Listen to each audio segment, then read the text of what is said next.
Aujourd'hui, je te montre comment dessiner Luffy, le légendaire pirate au chapeau de paille. On va déjà commencer par l'étape cruciale du croquis, qui jettera les bases de ton œuvre.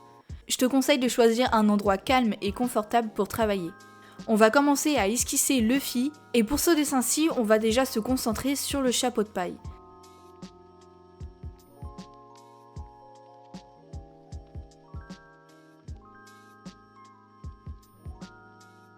Ensuite, une fois que le chapeau de paille est dessiné, on va pouvoir esquisser la tête. Et ensuite, on va pouvoir ajouter des détails sur le visage, comme le nez et la bouche. Alors sur ce dessin, je précise qu'on va pas voir les yeux. Mais par contre, on va pas oublier de placer la cicatrice parce que elle, par contre, on la voit. N'oublie pas que le croquis est l'étape où tu as le plus de liberté pour t'exprimer et ajuster les proportions si besoin. Prends ton temps pour créer un croquis solide, ça va te faciliter les étapes suivantes, qui sont l'ancrage et les ombrages. Une fois que tu es satisfait de ton croquis, tu pourras ensuite passer à l'ancrage pour donner vie à ton dessin.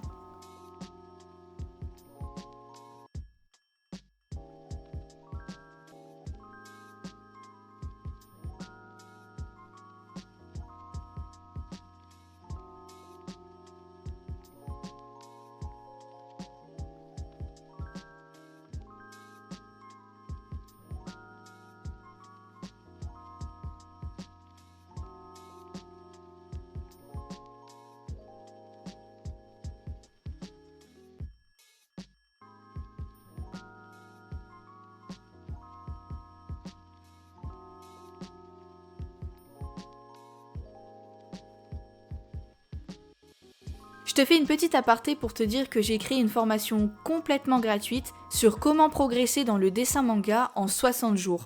Alors si tu es intéressé, n'hésite pas, le lien est juste en dessous de la vidéo dans la description. Félicitations, tu as terminé le croquis de Luffy et maintenant on va passer à l'étape de l'ancrage. Ça va donner de la netteté et de la structure au dessin. Pour ça tu as besoin d'un stylo fin ou alors d'un feutre à pointe fine.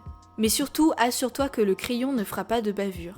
N'oublie pas de mettre en évidence sa cicatrice sous son œil gauche, car c'est un élément distinctif de son apparence. Et tu peux également ajouter des détails supplémentaires. Pendant l'ancrage, il faut que tu gardes un œil attentif sur le dessin et surtout n'hésite pas à corriger et ajuster les lignes si nécessaire. Une fois que tu as ancré tous les éléments de ton dessin, laisse l'encre sécher avant de passer à l'étape des ombres.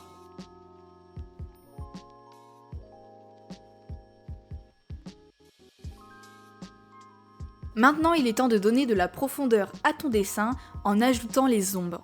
Elles sont essentielles pour créer l'illusion d'un volume et faire ressortir les détails de ton personnage. Personnellement, je me suis déjà concentrée sur les ombres en dessous de son chapeau de paille.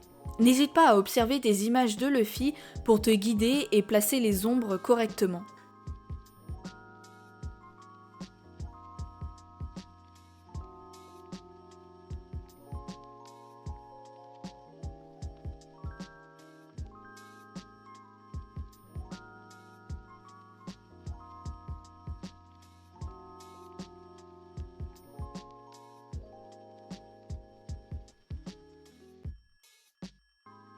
N'oublie jamais que le dessin est un voyage continu d'apprentissage et d'exploration. Chaque artiste développe son propre style et ses propres techniques au fil du temps.